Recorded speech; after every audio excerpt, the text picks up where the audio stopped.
Friends எல்லாருக்கும் வணக்கம். இந்த வீடியோவில் நாம் எதை பற்றி பார்க்க போகிறோன்னா, கே ரிலேஷன்ஷிப்பால் தன்னுடைய வாழ்க்கையை முழுமையாக இழந்த ஒரு நண்பருடைய ஃபோன் கால் ரெக்கார்டு. இந்த நண்பரை எனக்கு 2 வருஷத்துக்கு மேலே பழக்கம். ஒரு 4-5 முறை இவருக்கு நான் கவுன்சிலிங் கொடுத்துருந்தேன். இப்போ ரீசெண்டாக எனக்கு ஃபோன் பண்ணியிருந்தார். அப்போது அவர் சொன்ன விஷயங்கள் பர்சனலாக எனக்கு மிகப்பெரிய மன உளைச்சலை ஏற்படுத்துச்சு. இந்த கே ரிலேஷன்ஷிப்ன்றது ஒரு மனிதனுடைய வாழ்க்கையை இந்த அளவுக்கு சதிக்குமா? அவருடைய வாழ்க்கையில் இவ்வளோ தூரம் பாதிப்பு ஏற்படுத்துமா? அப்படின்றது அவர் பேசினதுக்கப்புறம் தான் எனக்கு புரிஞ்சுது. இதை பற்றி நாம் யூடியூப்பில் ஓப்பனாக பேசலாமா வேணாமான்னு கொஞ்ச நாள் எனக்கு தயக்கமாக இருந்தது. இருந்தாலும் இப்போ இருக்கிற நிலமை ரீசெண்ட் டேஸில் பார்த்தீங்கன்னா நிறைய நண்பர்கள் கே ரிலேஷன்ஷிப்பால் பாதிக்கப்பட்டு என்கிட்ட கவுன்சிலிங்க்கு வராங்க. இப்போ இதை பற்றி பேசுகிறது சரியாக இருக்கும்.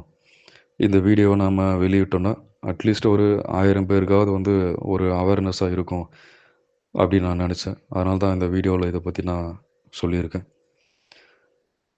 இந்த வீடியோவை முழுமையாக பாருங்கள். கண்டிப்பாக உங்களுக்கு ஒரு புரிதல் ஏற்படும். உங்களுடைய ஃப்ரெண்ட்ஸுக்கும் ஷேர் பண்ணுங்கள். முக்கியமாக 18 வயசுக்கு கீழே இருக்கிற நண்பர்கள் இந்த வீடியோவை பார்க்குறது தவிர்த்துருங்க. ஏன்னா இது ஃபோன் கால் ரெக்கார்டு. அதில் இடையில இடையில சில ஆபாசமான கருத்துக்களை நண்பர் கோவத்தில் பதிவு பண்ணியிருக்காரு. அதை அப்படியே கொடுத்துருக்கோம். அதனால் 18 வயசுக்கு கீழே இருக்கிற நண்பர்கள் இதை பார்க்குறது தவிர்த்துருங்க. 18 வயசுக்கு மேலே நல்ல முதிர்ச்சியில் இருக்கிற நண்பர்கள் மட்டும் பாருங்கள்.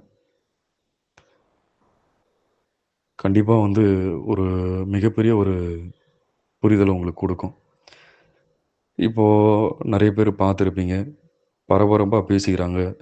கேயின்றான், லெஸ்பியன்ன்றான், எல்ஜிபிடிக்யூன்றான். நிறைய டெலகிராம் குரூப்ஸு, வாட்ஸ்அப் குரூப்ஸு, நிறைய சோஷியல் மீடியாஸில் நிறைய மெம்பர்ஸு. இதெல்லாமே பார்த்தீங்கன்னா, இவருடைய வாழ்க்கையில் எவ்வளோ தூரம் தாக்கத்தை ஏற்படுத்தி இருக்குது அப்படின்றத நீங்கள் புரிஞ்சுக்கிங்க. கண்டிப்பாக என்னால் சொல்ல முடியும். இவர் கே ரிலேஷன்ஷிப்பில் இல்லை, அதனால் பாதிக்கப்படலை அப்படின்னா, அவருடைய இந்த 28, 29 வயசில் ஒரு நல்ல நிலைமையில், நல்ல மேரேஜ் ஆகி, ஒரு நல்ல வேலையில் நிம்மதியாக வாழ்ந்துருப்பார். வாழ வேண்டிய வயசில் இப்படி ஒரு நடைபெணமான வாழ்க்கையை இந்த சூழ்நிலை அவருக்கு வந்திருக்காது. நண்பர்களுக்கு நான் சொல்லக்கூடிய ஒரு ரிக்வெஸ்ட்டு, இந்த வீடியோ ஹெட்ஃபோனை வச்சு பாருங்கள். போனோகிராஃபி, மாஸ்டர்பேஷன் அடிக்ஷனில் இருக்கிற உங்களுடைய ஃப்ரெண்ட்ஸ் எல்லாருக்கும் கொஞ்சம் ஷேர் பண்ணுங்கள். இந்த வீடியோடைய டிஸ்கிரிப்ஷனில் நம்ம பிரம்மச்சரியம் டெலகிராம் குரூப்புடைய லிங்க்கு கொடுத்துருக்கேன். விருப்புகிற நண்பர்கள் குரூப்பில் ஜாயின் பண்ணுங்கள். நம்ம குரூப்பில் கடந்த 1.5 வருஷத்துக்கு மேலே எந்தவித கட்டணமும் இல்லாமல் இலவசமாக நோ ஃபேப் கைடன்ஸ் கொடுத்துட்ருக்கோம். தொடர்ந்து நமக்கு சப்போர்ட் பண்ணி வீடியோ எடிட் பண்ணி கொடுத்துட்டு இருக்கிற சரவணன் பிரதருக்கு மனதார நான் நன்றி சொல்லிக்கிறேன். நண்பர்கள் தயவுசெய்து இந்த வீடியோவை பார்த்துட்டு கமெண்ட் பாக்ஸில் கமெண்ட் பண்ணும்போது பொறுப்புணர்வோடு கமெண்ட் பண்ணுங்கள். ஏன்னா நம்ம யூடியூப் சேனல்ஸை நிறைய பேர் ஃபாலோ பண்ணுறாங்க, வீடியோஸ் நிறைய பேர் பார்க்குறாங்க. இப்போ உங்களுடைய கமெண்ட்ஸ் மற்றவங்களுடைய மனதை காயப்படுத்தாத மாதிரி பார்த்துங்க. முக்கியமாக ஆபாசமான கருத்துக்களை அதில் சொல்லாதீங்க. இந்த வீடியோவை பார்த்துட்ட பிறகு டெலகிராம் குரூப்பில் இந்த வீடியோவில் பேசியிருக்கிறது யார், அவருடைய டீட்டெயில்ஸு தேடுறது, அவரை பற்றி தரக்குறைவாக பேசுகிறது, கமெண்ட் பாக்ஸில் குரூப்பில் பேசுகிறது, இது எதுவுமே இருக்கக்கூடாது. நான் தெளிவாக சொல்லிட்டேன். அவர் சின்ன வயசில் அவருடைய அப்பாவுடைய ஃப்ரெண்ட்ஸால் செக்ஷுவலாக ஹாரஸ்மெண்ட் பண்ணப்பட்டார், மிஸ்யூஸ் பண்ணப்பட்டார். அப்போ அவருக்கு தெரியல, இது தவறுன்றது தெரியல. அவருக்கும் கொஞ்சம் ஹாப்பினஸ் இருக்கிறதுனால அதை சமாளிச்சுன்னு பொறுத்துக்கிட்டு இருந்துட்டார். ஒரு 18 வயசு ஆகுது. காலேஜில் ஜாயின் பண்ணும்போது அந்த கே ரிலேஷன்ஷிப் அந்த சர்க்கிள் ஃப்ரெண்ட் சர்க்கிள் ரொம்ப பெருசாகுது. கண்டினியூவாக கே ரிலேஷன்ஷிப்பில் இருக்காது. மெச்சூரிட்டி ஆன பிறகு அவருக்கு வந்து இது தவறு அப்படின்னு புரிஞ்ச பிறகும் அதுலேருந்து வெளியே வர முடியாத அளவுக்கு அதில் வந்து அடிக்ஷன் ஆகிட்டார். இன்றைக்கி வந்து வாழ்க்கை இழந்துட்டு நின்றுட்டு இருக்காரு. என்னால் முடிஞ்ச அளவுக்கு ஒரு 4 முறை 5 முறை அவர் கவுன்சிலிங் கொடுத்துருப்பேன்னு நினைக்கிறேன். இருந்தாலும் என்னால் அவரை கம்ப்ளீட்டாக ரெக்கவர் பண்ணி கொண்டு வர முடியல. போனோகிராஃபி, மாஸ்டர்பேஷன் அடிக்ஷனில் இருக்கிற ஃப்ரெண்ட்ஸை கூட என்னால் வந்து ரெக்கவர் பண்ணி கொண்டு வர முடியுது. ஆனால் கே ரிலேஷன்ஷிப்பில் இருக்கிற ஃப்ரெண்ட்ஸை வந்து அவ்வளோ சீக்கிரம் என்னால் வந்து ரெக்கவர் பண்ண முடியல. அது ஏன்னு தெரியல. அவ்வளோ தூரம் அதில் வந்து அடிக்ஷனில் இருக்கிறாங்க. இந்த வீடியோவிலே பார்த்தீங்கன்னா அவர் நண்பர் வந்து 1000 நாள் நோ ஃபேப்பில் இருந்தேன் அப்படின்னு சொல்லியிருப்பார். 1000 நாள் அவர் நோ ஃபேப்பில் இருந்தாலும் கண்டினியூவாக கே ரிலேஷன்ஷிப்பை பற்றின திங்கிங்கு, அதை பற்றி பேசுகிறது, அதை பற்றி பார்க்கறது, இந்த மாதிரி பல்வேறு காரணங்களுக்காக அவருக்கு வந்து அந்த நோ ஃபேப் பெனிஃபிட்ஸ் கடைசி வரைக்கும் கிடைக்காமலே போயிடுச்சு. அவர் ஸ்ட்ராங்காக நம்பக்கூடிய ஒரு விஷயம், எனக்கு வந்து டிப்ரெஷனாக இருக்குது, ப்ரெஷராக இருக்குது, எனக்கு சேடாக இருக்குது, எனக்கு கொஞ்சம் ஹாப்பினஸ் வேணும் அப்படின்னும்போது உடனே கே ஃப்ரெண்ட்ஸுக்கிட்ட ஃபோன் பண்ணி அடல்ட்டாக பேசுகிறது, கே வீடியோஸ் பார்க்குறது, கே ரிலேஷன்ஷிப்பில் இருக்கிறது. இதனாலேயே அவர் வாழ்க்கை வந்து இப்போது சதஞ்சு போச்சு. இந்த வீடியோவை ஃபுல்லாக பாருங்கள். ஆல்ரெடி நான் சொன்ன மாதிரி சின்ன பசங்க யாராவது இருந்தால் கொஞ்சம் பார்க்காதீங்க. நன்றி. ஹலோ. வணக்கம் ப்ரோ, சொல்லுங்க ப்ரோ. ப்ரோ எப்படி இருக்கீங்க ப்ரோ? Good morning bro. இருக்கேன் ப்ரோ, சொல்லுங்க என்னாச்சு? ப்ரோ இல்லை கொஞ்சம் பேசணும் ப்ரோ, அதான் கால் பண்ணேன் உங்களுக்கு. ப்ராப்ளமா? ஆமாம் ப்ரோ. ப்ரோ நீங்கள் ஃப்ரீயாக இருக்கீங்களா ப்ரோ இப்போ? சொல்லுங்க ப்ரோ. இப்போ வெளியே கிளம்பிட்டு 2 வாட்டி ஃபோன் போட்டீங்களா? தான் எடுத்தேன். ஓ சாரி, ஓகே ப்ரோ, நீங்கள் பாருங்க, நீங்கள் ஃப்ரீயான விதத்தில் வேணா பேசலாம் bro. Okay sorry bro, sorry பாருங்க. டைம் எப்போ கிடைக்குன்னு தெரியல ப்ரோ, நீங்க சொல்லுங்க, நான் என்னன்னு பண்றேன். சொல்லுங்க. இல்லை ப்ரோ, நீங்கள் வெளியே கிளம்பிட்டு இருக்கீங்க, நீங்கள் பாருங்க, நோ இஷ்யூஸ். இன்னொரு டைம் ஃப்ரீயாக இருக்கும்போது பேசலாம், சரிங்களா? இல்லை ப்ரோ, நான் டைம் இருக்குமா எனக்கு சொல்ல தெரியல. ஈவினிங் கூட டைம் இருக்குமா தெரியல. ஒரு 5 மினிட்ஸ் என்னன்னு சொல்லுங்க, நான் என்னால முடிஞ்சு ஹெல்ப் பண்றேன். ப்ரோ எனக்கு ஆக்சுவலா வந்து நான் நோ ஃபேப்ல வந்து ப்ராப்பரா போயிட்டு இருக்கேன் ப்ரோ, எனக்கு நல்லாவே தெரியுது. சரி. பட் ஆனா இப்ப எனக்கு என்ன அப்படின்னா, நான் முதல்ல சொன்ன மாதிரி எனக்கு எலெக்ஷனே நைட்ல வரவே மாட்டேங்குது. எனக்கு வந்து பிளஸ் வந்து செகண்டரி பாத்தீங்கன்னா டிப்ரெஷன் கொஞ்சம் ஜாஸ்தியாவே இருக்கு ப்ரோ. எனக்கு ஒர்க் ரிலேட்டடாவும் சரி, ஃபேமிலி ரிலேட்டடாவும் சரி, எனக்கு டிப்ரெஷன் ஜாஸ்தியாவே இருக்கு.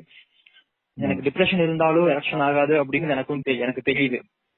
பட் ஆனா இந்த விஷயம் வந்து நேற்று எங்க அப்பா ஒரு விஷயம் பேசினாரு ப்ரோ.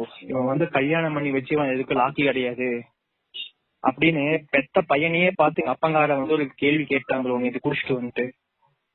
இந்த மாதிரிலாம் எப்படி ப்ரோ பேசுவாங்க? என்ன சொல்றீங்க ப்ரோ? நான் ஒன்னு ஃபிராங்கா சொல்லட்டுமா ப்ரோ?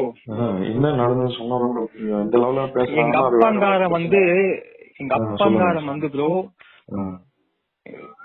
சரியான பொறுக்கி ப்ரோ. எங்க அப்பா நல்லா பசங்க விஷயத்துல ரொம்ப ரொம்ப சில்ற ப்ரோ. எங்க அப்ப நான் இதனால மட்டும் அந்த விஷயத்த வந்து உங்கள்ட்ட ஓபன் அப் பண்ணல ப்ரோ எதுவுமே. நான் இப்ப சொல்றேன் ப்ரோ, நான் கெட்டதுக்கு முழு காரணமே எங்க அப்பா தான் ப்ரோ.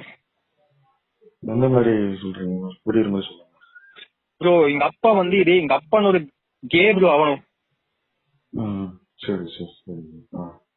எங்க அப்பாங்கூட வந்து ஒரு 4 செட்டு ஒரு 4 பேர் இருக்கானுங்க ப்ரோ, ஒரு 5 பேர் இருக்கானுங்க ப்ரோ. அவனுக்கு வீட்டுக்கு அப்பா, அதாவது நான் வந்து கரெக்டா 5th 6th படிச்சுட்டு இருப்பேன் ப்ரோ. அப்ப வந்து எங்க அப்பாவோட ஃப்ரெண்ட்ஸ் ஒரு 5 பேர் இருக்கானுங்க ப்ரோ. அவனுங்க எல்லாம் வீட்டுக்கு வருவானுங்க ப்ரோ. வீட்டுக்கு வந்தாங்கன்னா எங்க அம்மாவோட சேலையை வாங்கி கட்டிட்டு எங்க அம்மா, அப்ப எங்க அப்பாவோட ஃப்ரெண்ட்ஸ் எல்லாரும் ஆடுவாங்க ப்ரோ. அம்மா கூட? ஆமா ப்ரோ. அம்மா இல்ல, அம்மாக்களே தெரியாது. இப்போ எங்க அம்மா எல்லாம் வந்து ஆஃப் ஆயிடுவானுங்க. சரி. அப்புறம் எங்க அப்பாவோட ஃப்ரெண்ட்ஸ் 5 பேர் என்ன பண்ணுவாங்க தெரியுமா? எனக்கு மாத்தி செக் பண்ணுவானுங்க ப்ரோ. சின்ன வயசுல போக போக வந்து எனக்கு அந்த சுகம் வந்து புடிச்சிருச்சு ப்ரோ எனக்கு. இப்ப எங்க அப்பங்கார என்னங்கிறான் தெரியுமா எனக்கு? எங்க அப்பங்கார வந்து இவன் கல்யாணம் பண்ணி நேத்து குடிச்சு போட்டு வந்துட்டு இந்த வார்த்தை கேக்குறான். இவன் கல்யாணம் பண்ணி வச்சு யாருக்கு எதுக்கு லாக்கி கிடையாது அப்படின்னு இவன் குடிச்சிட்டு இவனோட ஃப்ரெண்ட்ஸோட பேசிட்டு இருக்கிறான் ப்ரோ. எவ்வளவு அசிங்கமா இருக்கு தெரியுமா ப்ரோ கேக்குறதுக்கு எனக்கு? அப்பா வந்து பையன் இந்த மாதிரி சொல்றதுலாம் அது ரொம்ப எக்ஸ்ட்ரீம் ஆச்சு ப்ரோ. ரொம்ப எனக்கு மென்டல் டார்ச்சரா இருக்கு ப்ரோ. என்னைத்தெல்லாம் எங்க அப்பா நான் கொலை பண்ணி போடலாங்கிற அளவுக்கு எல்லாம் போயிட்டேன் ப்ரோ நானு. அம்மாவுக்கு தெரியாது, வேற யாரும் தெரியாது ப்ரோ. எங்க அம்மா எங்க ஆத்தாளுக்கால எல்லாம் தெரியும் ப்ரோ. எங்க அப்பனுக்கு தான் ப்ரோ எங்க அம்மா சப்போர்ட் பண்றா. அவ்வளவு மென்டல் ப்ரெஷர் ஆகுது ப்ரோ எனக்கெல்லாம். 2 பேர்த்தையும் நிக்க வச்சு பாவணும் போல இருக்குது ப்ரோ. எனக்கு அந்த அளவுக்கு டென்ஷன் ஆகுது ப்ரோ எனக்கெல்லாம். இந்த வார்த்தை ரொம்ப வலி ஏற்படுத்துது மனசுல. இல்ல ப்ரோ, 2வது என் ஃப்ரெண்ட், அதாவது இப்போ நான் உங்ககிட்ட பேசிட்டு இருக்கேன்னு வைங்களேன், நீங்க இப்போ நீங்க வீட்டுக்கு வரீங்க, என் வீட்டுக்கு வந்து நீங்க எங்க பேசிட்டு இருக்கீங்க அப்படின்னா நீங்க பொட்டப்பட்டு ஆயிடுவீங்க. எனக்கு நான் யாருகிட்ட பேசலாம் தப்பான விஷயத்துல பேசுவேன்னு அர்த்தம் கப்பனுக்கு. ஆனா எங்க அப்பங்கார பண்றதெல்லாம் யோகி தரம் ஒழுக்கும் இல்ல ப்ரோ. பையனை எப்படி வளர்க்கணும் அந்த மாதிரி வளர்க்கணும் ப்ரோ.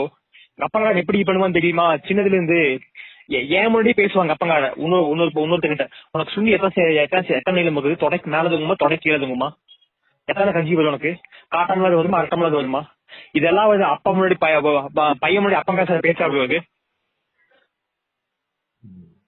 இதனால மட்டும் இதெல்லாம் ஓட்ட எதுவுமே நான் ஓப்பன் அப் பண்ணல ப்ரோ. இப்பதான் ப்ரோ ஓப்பன் அப் பண்றேன். ஏன்னா இப்ப அந்த அளவுக்கு டென்ஷன் ஆகுது எனக்கு. யார்கிட்ட சொல்றதுன்னு தெரியல ப்ரோ. அந்த அளவுக்கு ஜெண்டர் டிஸ்கிரிமினேஷன் பண்ணிட்டு இருக்கா ப்ரோ எனக்கு அப்பங்கார. இவரை குதிச்சு நிக்க வச்சு கண்டதுமே வட்டி சாகடிக்கணும்னு தோணுது ப்ரோ எனக்கு. ப்ரோ இவனாலதான் ப்ரோ என் லைஃபே கெட்டுச்சு ப்ரோ.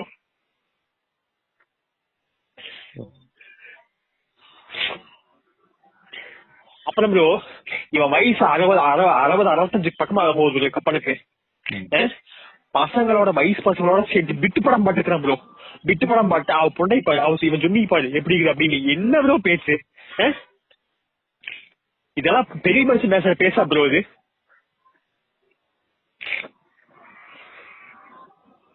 இது அத்தானையுமே என் தம்பிக்கும் தெரியும் எங்க அத்தாளுக்கும் தெரியும். ஆனா பேச மாட்டாங்க. எங்க அப்பாவுக்கு சப்போர்ட் பண்ணுவாங்க. ஏன்னா காரணம் சொத்து. எனக்கு அவ்வளவு இதா இருக்கு ப்ரோ முதல் நிஜமாலுமே. ஆனா தப்பு என்னாலையும் தப்பு இருக்கு ப்ரோ. யோகி நான் சொல்ல கிடையாது. இது தப்புன்னு தெரிஞ்சோம் வெளியே வந்துருக்கணும் ப்ரோ. ஆனா என்னால அதுல இருந்து சடனா வந்து வெளியே வர முடியல. ஏன்னா அந்த அளவுக்கு சோத்தை வந்து தெரியப்படுத்தி விட்டாங்க எனக்கு. சரி இதான் சுகம். அதாவது வாழ்க்கையில ஒரு பையனுக்கு புதுசா ஒரு சுகம் கிடைச்சது அந்த சுகத்தை பண்ணிதான் போவான் ப்ரோ. இதே எனக்கு ஒரு புள்ள மூலியமா சுகம் கிடைச்சு அப்படின்னு அந்த புலவரை கழிப்பு அந்த புலவரை போயிருப்பேன். நானும் ஸ்ட்ரெயிட்டா இருந்திருப்பேன். ஆனா இந்த மூலியமா சுகத்தை எனக்கு கொடுத்து எனக்கு இப்படி மாத்தி விட்டாங்க ப்ரோ. அவனுங்க என் லைஃப் கெட்டதுக்கு முழுக்க காரணம் கப்பங்காரன் தான் ப்ரோ. வேற யாருமே கிடையாது ப்ரோ. நேற்று எல்லாம் சண்டை வருது ப்ரோ வீட்டுல. யாருமே சப்போர்ட் பண்ணல. எங்க அப்பங்காரன் ஒழுக்கா யோகி தான் சொல்றாங்களே தவிர நான் தான் கெட்டவனாக்குறாங்க. நேற்று இருக்கிற கோவத்துக்கு எங்க அப்பா நீ அம்மாவை வச்சு பொலன்னு பொழக்கணும்னு தோணுது ப்ரோ. நேற்று நிஜமா முடியல ப்ரோ என்னால. உண்மையா சொல்றேன் ப்ரோ. இது ஒரு பக்கம் பிரச்சனை ப்ரோ எனக்கு. 2வது நான் இந்த நோ ஃபேப்ல வந்து கிட்டத்தட்ட 1000 நாள் பக்கமா வரப்போறேன் ப்ரோ. ஒழுக்கமா தான் நோ ஃபேப் நான் ஃபாலோ பண்ணிட்டு இருக்கேன். எந்த தப்பும் பண்ணல, எந்த வீடியோஸும் பாக்கல. இதனால் மட்டும் என்னோட பென்னிஸை வந்து நான் இறக்டாக கூட ரிட்டர்ன் கிடையாது. ஆனா இப்ப வந்து சுத்தமா நைட் டைம் கூட ஆக்ஷன் வர மாட்டேன் எனக்கு. அது ஒரு பக்கம் பிரச்சனை. அது நைட் டைம் ஆக்ஷன் வர மாட்டேன் ஒரு பிரச்சனை இருக்குதா. கரெக்டா எங்க அப்பா என்ன சொல்றா தெரியுமா? இவன் கல்யாணம் பண்ணி வச்சு இவனுக்கு எதுக்குமே இவன் லாக்கி கிடையாது. இவன் கல்யாணம் இவனுக்கு கல்யாணம் பண்ணி வைக்கணும். இவன் கல்யாணம் பண்ணி வச்சு எனக்கு எதுவுமே யூஸ் கிடையாது. இவனுக்கு போய் கல்யாணம் பண்ணி வச்சு வேலை செஞ்சா கல்யாணம் ஓகே. இவன் கல்யாணம் பண்ணி சும்மா தான் எனக்கு போறா. இவனுக்கு கல்யாணம் பண்ணி வைக்கணும் அப்படின்னு சரக்கு அடிச்சு போட்டு இங்க பசங்க கிட்ட பேசிருக்கான் ப்ரோ. என்ன ப்ரோ பேசுது? சரி எவ்வளவு ஹர்ட் பண்ணு தெரியுமா ப்ரோ கேக்குறதுக்கு? புரியுது ப்ரோ. கஷ்டம் எனக்கு புரியுது. ரொம்ப பயங்கரமா இருக்கு ப்ரோ எனக்கு போ. 2வது சொத்தை வந்து என் தம்பிக்காரன் வந்து அது இதுன்னு பேசி வீட்டை வந்து தம்பி பேருக்கு எழுதி மாத்திட்டாங்க. லோன் போடுற மாதிரி போட்டு லோன் போட்டு சப்போர்ட் பண்ணிட்டு இருக்காங்க. எனக்கு நீ ஏதாவது சொல்லியா சப்போர்ட் பண்ணி லைஃப்ல நீ மேல கொண்டு வந்துருக்கணும்ல, அதுவும் நீ பண்ண மாட்டேன் ப்ரோ. இதனால மட்டும் ப்ரோ ஆடு வளர்க்கணும், கோழி வளர்க்கணும், நிறைய கோழி வாங்கி எல்லாம் வந்து வளர்த்துருக்கோம் ப்ரோ.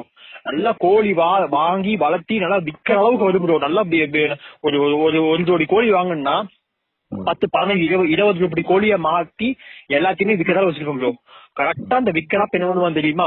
வேற யாராச்சும் இவன் பால் கறக்கிறதுக்கு வந்து நைட் 1 மணி 2 மணி எழுந்திருப்பான் ப்ரோ. அப்பங்கார பால் கறக்க எடுத்துட்டு யாராச்சும் கூப்பிட்டு வச்சுட்டு அத்தான கோழி புடிச்சு கொடுத்துருவான். புடிச்சு கொடுத்து போட்டு பூனை வந்து புடிச்சு போயிடுச்சு, நாய் வந்து எல்லாத்தையும் புடிச்சு போயிடுச்சு அப்படின்னு கலந்து விடுவான் ப்ரோ. நான் கோழி வளர்த்தல் கூட்டுறது கிடையாது, இவனா வாங்கி வளர்த்துன்னு சொல்றது கிடையாது. ஆனா நான் எது பண்ணாலும் ஒரு செடி மரம் வச்சா கூட அது மரம் செடி பெருசாச்சா வெட்டி போடுவோம் ப்ரோ அப்பங்காரன். அந்த அளவுக்கு என்ன ப்ரோ மேல கோவம் அப்பனுக்கு. ஏன் இவ்வளவு வன்மமா என்னன்னு புரியல bro. ப்ரோ ஏன் எது அப்படி? பண்ணாலும் தப்பு ப்ரோ, எது பண்ணாலும் தப்பு ப்ரோ. நான் ஒரு செடி வச்சா தப்பு, ஒரு கோழி வளர்த்தா தப்பு ப்ரோ. இதனால் மட்டும் ப்ரோ எங்க அப்பா கிட்ட எதுவுமே நான் கேட்டதில்ல ப்ரோ. நீ கோழி வாங்கி கொடு, நாய் வாங்கி கொடு, எதுவுமே கேட்டதில்ல. நானா வாங்கி நானா வளர்த்திக்கிறேன், நீ அதைய பார்க்க கூட வேண்டாம், தயவு செஞ்சு தொந்தரவு பண்ணாம இரு, நான் வளர்த்தி நான் வித்து நான் ஏதோ ஒன்று பண்ணிக்கிறேன் அப்படின்னா அதுக்கும் விட மாட்டான் ப்ரோ. வாங்கி கொடுக்க மாட்டா, வளர்த்தவும் விட மாட்டா. நல்லா வளர்த்தி நல்லா விக்கிற ஸ்டேஜுக்கு வந்துச்சுன்னா எல்லாத்தையும் புடிச்சு லம்பா எவனாச்சு கிட்ட கொடுத்து காசு பண்ணி போட்டு, நாய் பிடிச்சிட்டு போயிடுச்சு, பூனை பிடிச்சிட்டு போயிடுச்சு, எனக்கு தெரியல அப்படின்றான் ப்ரோ. என்ன ப்ரோ அப்பா ப்ரோ எப்படி இந்த சூழ்நிலையில எப்படி ப்ரோ வாழ்ந்துட்டு இருக்கீங்க? ப்ரோ எனக்கு நான் உண்மையை சொல்லட்டுமா, நான் இந்த அளவுக்கு மென்டல் டார்ச்சர் ஆனதுக்கு அப்புறம் தான் ப்ரோ இந்த கே லைஃப் கூடயே நான் நிறைய என்டர் ஆனது காரணமே இது ஒண்ணுதான். சரி இந்த சில்ட்ர இந்த விஷயமே நமக்கு வேண்டாம், இதுக்குள்ள ஓனது சுகம் கிடைக்குது அப்படின்னு சொல்லிட்டு இதுக்குள்ள போக ஆரம்பிச்சிட்டேன் ப்ரோ. ஆனா போன தப்புதான், நான் சரின்னு சொல்ல கிடையாது. எங்க அப்பா காரில் என்ன பண்றதே தெரிய மாட்டேங்குது ப்ரோ. சத்தியமா தாயோடைய அவனை எல்லாம் கொண்டு கொண்டு திங்கணும் போல இருக்குது ப்ரோ. எனக்கு அந்த அளவுக்கு இதா இருக்கு ப்ரோ. எமோஷனலா வந்து எமோஷனலா நம்ம எடுக்கிற முடிவு வந்து தப்பாயிடும். யாருக்கிட்ட போய் சொல்றது கூட யாரு இல்ல ப்ரோ எனக்கு தெரியுமா. முதலாவது எல்லா ஃப்ரெண்ட்ஸ் கே ஃப்ரெண்ட்ஸ் இருப்பாங்க. இப்ப எவன் கிட்டே நான் பேசுறதுல எல்லா அச்சீவ்மெண்ட்டும் அமைதியை கொண்டிருக்கணும், ஷேர் பண்றதுக்கு கூட எவனும் கிடையாது ப்ரோ எனக்கு.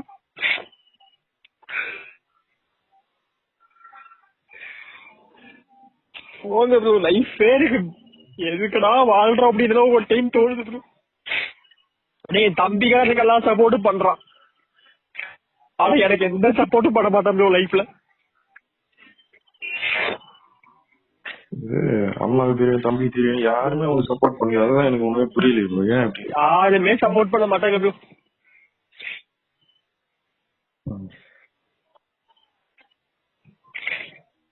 எங்க அப்பா வந்து தம்பி கிட்ட எப்படி நடந்துக்கிறாரு? என் தம்பியெல்லாம் ரிப்பீட் அடிச்சுட்டுருவா. இல்ல ப்ரோ, இப்ப என்னன்னா இந்த மாதிரி ஏதாவது பண்ணுவாரு தம்பி? அதெல்லாம் என் தம்பிக்காரனுக்கு தெரிஞ்சுமே அவன் மூடி தேவையா சொத்து போயிடும்ல, சொத்து வேணும்ல நம்பிக்கை தெரிஞ்சுமே மூடித்த கொண்டுக்கலாம். இல்ல இல்ல ப்ரோ, அவர்கிட்டயும் அப்படிதான் பழக வரேன்னு கேட்டேன். அவர்கிட்டயும் அப்படிதான். இல்ல அதெல்லாம் அதாவது என் தம்பியோட அதாவது என் தம்பி வந்து வீட்டுல இருக்க மாட்டான் ப்ரோ. சின்னதுல இருந்து வீட்டுல இருக்க மாட்டேன், வெளியே விளையாட போயிடுவான். சரி. நான் வந்து எப்படின்னா ஹோம் சிக், நான் வீட்டுல தான் இருப்பேன். ஆடு மாடுலாம் இருக்குது, ஆடு மாடுல வேலை செஞ்சு போட்டு வீட்டுல தான் கொண்டிருப்பேன். நானு மாடு வந்து சாணி ஒழிப்பேன், மாடு தண்ணி வைப்பேன், ஆட்டுக்கு குட்டிகளா மேவு அறுத்து போடுவேன், எல்லாமே பண்ணிட்டு இருப்பேன். நான் வீட்டுல தான் இருப்பேன் மேக்ஸிமம் எல்லாமே. என் தம்பி வீட்டுல இருந்த வேலை செய்ய மாட்டேன், வெளியே விளையாட போயிடுவான். அதனால வந்து என் தம்பியோட ஃப்ரெண்ட்ஸ் வந்து என் தம்பி எங்க அப்பாவோட ஃப்ரெண்ட்ஸ் வந்து என் தம்பி கை வைக்கவே இல்லை. நான் வீட்டுல இருக்கிறங்காட்டி என்ன கை வச்சுட்டானுங்க எல்லாம். இது காத்தாக்காரிக்கும் தெரியும். இப்ப அம்மா தெரிஞ்சு அம்மா எதுவும் கேட்கவே இல்லையா? ஒன்னும் கேட்கல. அதாவது நான் தப்பு செஞ்சு தெரிஞ்சு ஓடுறதுக்கு அப்புறம் நான் எனக்கு தப்புன்னு சொல்றேன். எங்க அம்மா சொன்னதுதான், நான் தப்பு செஞ்சு தெரிஞ்சிருச்சு, தெரிஞ்சங்காட்டி எனக்கு தப்புன்னு சொல்றேன். அப்போ புருஷம் பண்றது தப்பு தானே, அப்போ புருஷம் பண்ற தப்பு தட்டி கேட்டுருக்கணும் இல்ல, ஏன் கேட்கல அப்படின்னு சொன்னா நான் கேட்டேன் ப்ரோ. நானு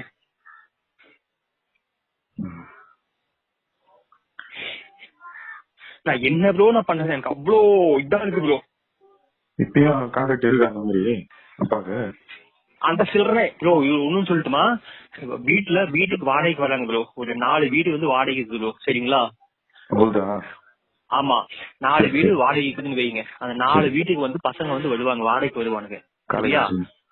ஆமா, காலேஜ் பசங்க, காலேஜ் பசங்க வேலை செய்யற பசங்க, அதாவது காலேஜ் முடிச்சுட்டு இந்த சிஎன்சி மிஷினரி லேட் கம்பெனிக்கெல்லாம் வேலைக்கு வருவாங்க தெரியுங்களா? பேச்சுலர் பசங்க எல்லாம் வேலைக்கு வருவாங்க தெரியுமா? அவனுக்கிட்ட எல்லாம் போயிட்டு நீ அப்படி பண்ணுவியா இப்படி பண்ணுவியா, உனக்கு எதாச்சும் இருக்குது, அப்ப செக்ஸ் வீடியோ பாக்குறது. என்ன ப்ரோ உனக்கு வயசு எவ்வளவு? 65 வயசு 70 வயசு ஆக போகுது இல்ல? தெரியாதா? எல்லாமே எப்படி அவருக்கு ஃபேவரா இருக்கிறாங்க? சொத்து முக்கியம். என் நம்பியால சொத்து வேணும், எல்லா பிளானும் போட்டு பர்ஃபெக்ட்டா மூவ் பண்ணிட்டு என் நம்பி.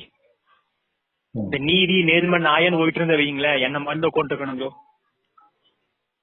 அதாவது லைஃப்ல அட்ஜஸ்ட்மெண்ட் பண்ணி போதானு பாத்தீங்களா? லைஃப்ல வந்து எப்படின்னா லைஃப்ல வந்து அட்ஜஸ்ட் பண்ணி போறவங்க எல்லாமே கரெக்டா இருக்கு. நேர் வழியில போயிட்டு இருக்காங்க பாத்தீங்களா, அவங்க எல்லாமே ஆஃப் ஆகும் எல்லாமே. எனக்கு என்ன பண்றேன்னே தெரியல ப்ரோ. இப்போ ஆனா அந்த எனக்கு உண்மையா இதெல்லாம் சொல்றேன், எனக்கு டே ஃப்ரெண்ட்ஸ் எல்லாம் முன்னாடி இருந்த மாதிரி இருந்தாங்கன்னா கண்டிப்பா எவனாச்சும் சொல்லி அழுதுருப்பேன், இல்லைன்னா அவனுக்கிட்டயாவது போயிருப்பேன். இப்ப எவனுமே அந்த கான்டாக்ட் இல்லை, அவங்ககிட்டயுமே பேசக்கூடாது, வேண்டாம் அந்த கான்டாக்டே வேண்டாம் நமக்கு அப்படின்னு சொல்லிட்டு எல்லாமே விட்டு நானு பைத்தி முடிச்சு பாத்து ப்ரோ, பாலத்துல போட்டுருக்கேன் ப்ரோ நானு. இப்ப என்ன ப்ரோ இப்ப என்ன பண்றது? படி இல்ல வேலைக்கு போறீங்க, என்ன பண்றீங்க ப்ரோ? இப்ப நான் ஒர்க்குக்கு தான் ப்ரோ நான் போயிட்டு இருக்கேன் நானு.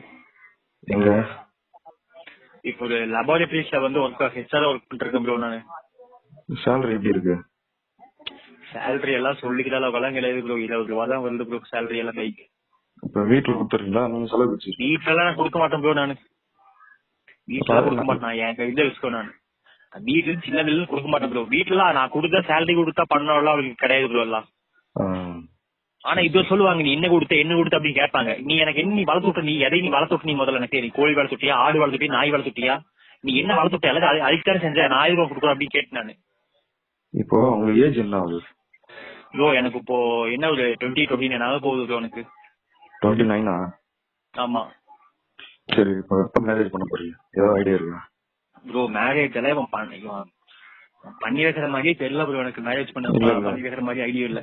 ஃபர்ஸ்ட் நீங்க வந்து மேரேஜ் பண்ண ப்ரோ, அதுதான் உங்களுக்கு எல்லாருக்கும் சொல்யூஷன். நீங்க 29 ஆயிடுச்சு இப்படியே இருக்காதீங்க, ஏன்னா வந்து இன்னும் ரொம்ப வந்து உங்க லைஃப் வந்து ரொம்ப வந்து இதுவாயிடும். இல்ல 29ன்னு கிடையாது, இப்ப எனக்கு 28 தான். அடுத்த ஜூன் ஏப்ரல் வந்தாதான் வந்து எனக்கு, சரி ஜூன் ஜூலைக்கு மேலதான் எனக்கு வயசு 29 ஆகுது. இப்போ 28 தண்ணியில இருக்குது, 29 ஆகல, வந்தாதான் இதாகுது. இல்ல எனக்கு இப்ப பண்ணிடணும். ஆனா என்னன்னா கல்யாணம் பண்ண கூடாது, கல்யாணம் பண்ணி வைக்க கூடாது மோட்டிவ் இருக்கிறான். அதான் பேரண்ட்ஸ் எதிர்பார்க்காதீங்க. நீங்க தயவு செய்து வந்து ஒரு நல்ல பொண்ணா பார்த்து, நீங்க ஃப்ரெண்ட்ஸ் சர்க்கிள் எதுவும் பார்த்து இந்த இயர்ல முடிச்சிருந்தா அதுதான் எல்லாத்துக்கும் ஒரே ஆன்சர். அதுவும் உங்க வீட்டுல இருக்காதீங்க, தயவு பண்ணி உங்க வீட்டுல இருக்காதீங்க. மேரேஜ் பண்ணி பக்கத்துல வாடகை வீட்டுல போனீங்கன்னா நிம்மதியா வாழ்க்கை போவோம். இதுல சத்தியமா சொல்றேன், இவங்க கிட்ட இருந்தீங்கன்னா இன்னும் நரகமா தான் ஆயிடும். வாழ்க்கையே நாசமா போயிடும். வாழ்க்கை நாசமா இருக்கும். உங்க லைஃப், உங்க தம்பி செட்டில் ஆயிட்டாரு, புரியுதுங்களா? ஆனா எனக்கு என்னன்னா இவனுக்கு வந்து கல்யாணம் பண்ணி வைக்க கூடாது. எங்க அம்மா என்ன சொல்றாங்க தெரியுமா? எங்க அம்மா அவனே சோறாகிக்கிறான், அவன் வேலையை அவனே செஞ்சுக்கிறான், அவனே வந்து துணி தோசை போட்டுக்கிறான், அவனுக்கு எது கல்யாணம் இப்படி இருக்காது அப்படின்னு எங்க அம்மா. ஏதாச்சும் ஒரு பெத்த தாய் வந்து இந்த மாதிரி மகனை சொல்லி நீங்க கேள்விப்பட்டிருக்கீங்களா? ரொம்ப அதிர்ச்சியா இருக்கு. நான் கேள்விப்பட்டதே இல்லை. நான் தப்பு பண்ணதான் ப்ரோ, நான் தப்பு பண்ணதான். உலகத்துல எத்தனையோ பேர் என்னென்னமோ தப்பு பண்ணிட்டு இருக்காங்க. அவங்க பேரண்ட்ஸ் எல்லாம் அவன் என்னென்னமோ தப்பு பண்றான் ப்ரோ. அவங்க பேரண்ட்ஸ் எல்லாம் என் மகன் தான் அப்படின்னு சொல்லி மன்னிச்சு மறுபடியும் உன்னோட லைஃப் செட் பண்ணி கொடுக்குறாங்க ப்ரோ. அப்படி என்ன தப்பு பண்ணிட்டு நானு? அப்படி நான் தப்பு பண்ண அப்படின்னா உன் புருஷன் தப்பு பண்ணிக்கிறான்ல, அப்ப உன் புருஷன் டிவோர்ஸ் பண்ணிக்கோ. நான் எப்படி கரெக்டா நான் பேசுறது? எனக்கு அந்த அளவுக்கு டார்ச்சர் ஆகுது ப்ரோ, மென்டல் டார்ச்சர் ஆகுது. நீ இதெல்லாம் ஒரே ஒரு சொல்யூஷன் வந்து நீங்க வீட்டுல சர்வை பண்ணவே முடியாது, அது தெளிவா. அதான் உண்மை, அது சத்தியமா உண்மை. ரெண்டாவது ப்ரோ, கல்யாணம் பண்ணி வைக்கிறது வந்து விஷயம் வேற இருக்குது. எனக்கு அது வேற பயமா இருக்குது. அது இவங்க பண்ண மாட்டாங்க, வீட்டுல பண்ண மாட்டாங்க.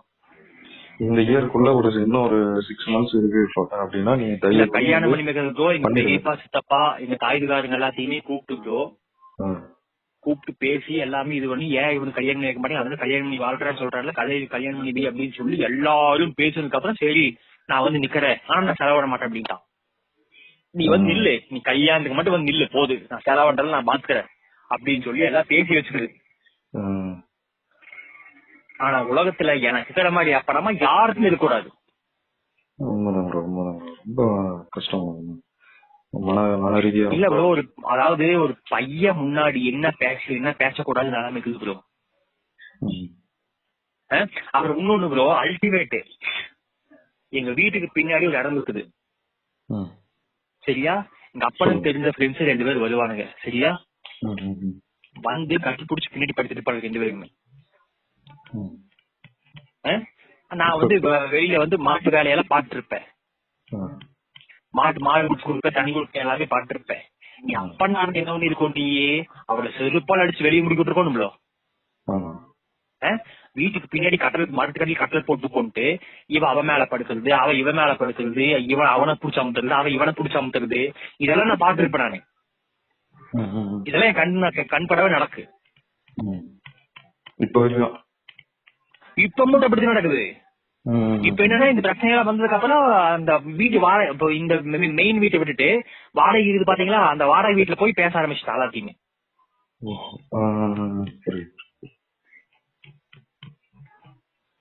என்ன ப்ரோ இது? இல்ல எங்காச்சும் அப்பன் இப்படி இருப்பானா சொல்லுங்க. உங்களுக்கு எப்படி ஆறுதல் சொல்றதுன்னு தெரியல. Mental torture. இதெல்லாம் எங்க அப்பான தாய் வழிமாக அவனை கொன்னெறியோ பிச்சு பிச்சு போல இருக்கு அப்படியே.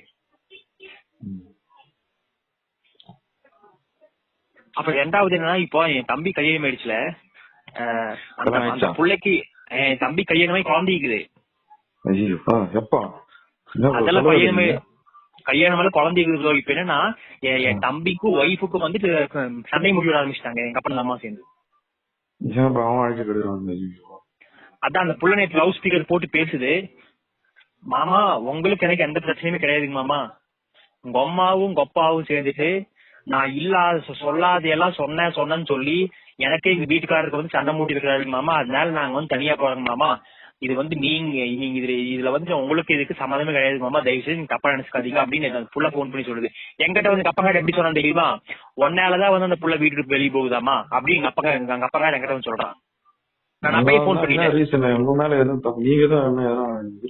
இல்ல அப்ப நான் உடனே போன் பண்ணிட்டேன். நான் போன் பண்ணி சொன்ன உடனே என்னங்குது, போன் பண்ணி கேட்டது ஏன் என்னமோ என்னாலதான் வந்து நீங்க வீட்டுக்கு வெளியே போறீங்க மாமா, உங்களுக்கு இதுக்கு எந்த சம்மந்தம் கிடையாதுங்க மாமா, நான் வீட்டுக்கு வெளியே போறதுக்கு மெயின் காரணம் வந்து பொம்மாலும் பொப்பனும் தாங்க மாமா, ஏன்னா நான் சொல்லாதையெல்லாம் சொன்னேன் அப்படி சொன்னேன் இப்படி சொன்னேன்னு சொல்லி எனக்கு எங்க வீட்டுக்காக சண்டை மூட்டி கிடையாது மாமா, அதனாலதான் எங்க வீட்டு வெளியே வரங்க மாமா அப்படின்னு புள்ள தெளிவா சொல்லிட்டு போன் ப்ளீஸ். எதுக்குமா எதுக்கு எதுக்கு எதுக்கு எதுக்கு தேவையில்லாதெல்லாம் கரெக்ட் அந்த பாயிண்ட் தான். இல்ல எதுக்காக தேவையில்லாத விஷயம் இப்படி பண்ணணும் இவன்.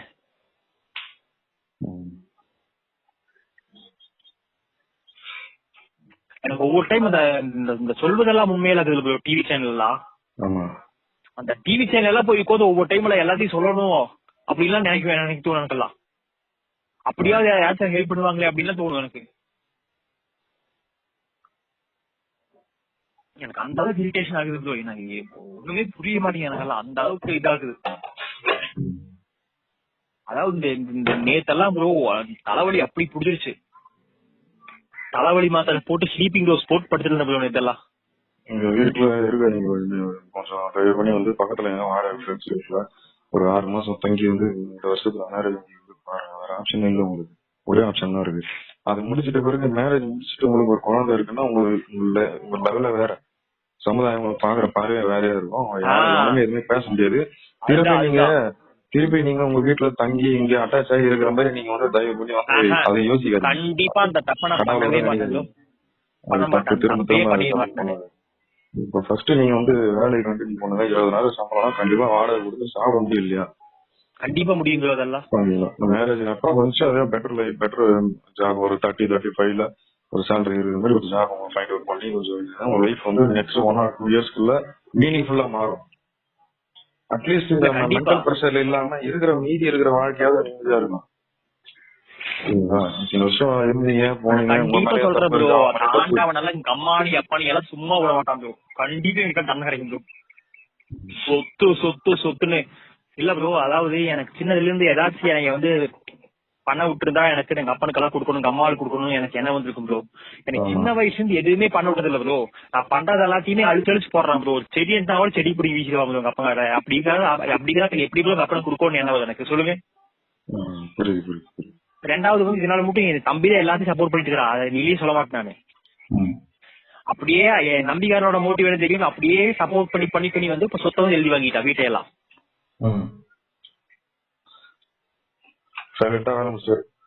வீட்டு எழுதி வாங்கி இப்ப லோன் போட்டு அவன் லைஃப் செட்டில் ஆகிற வழியை அவன் பாத்துக்கிறான்னு. இப்போ நேற்று சண்டை ஆகுது, உனக்கு எனக்கு சம்மதம் இல்ல, நீ யாருமே தெரியாதுடா, உனக்கு எனக்கு எந்த சம்மதம் கிடையாது அப்படின்னு அவன் அடிக்கிறதுக்கு அணிய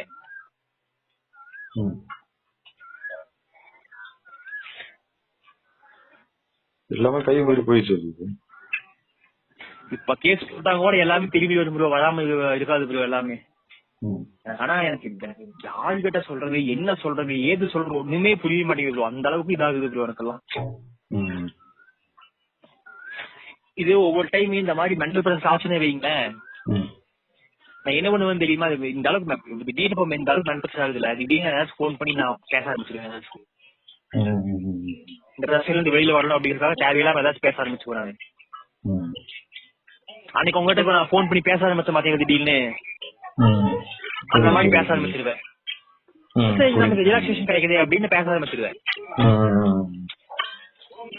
நான் ப்ரோ பண்றது எனக்கு தெரியல ப்ரோ.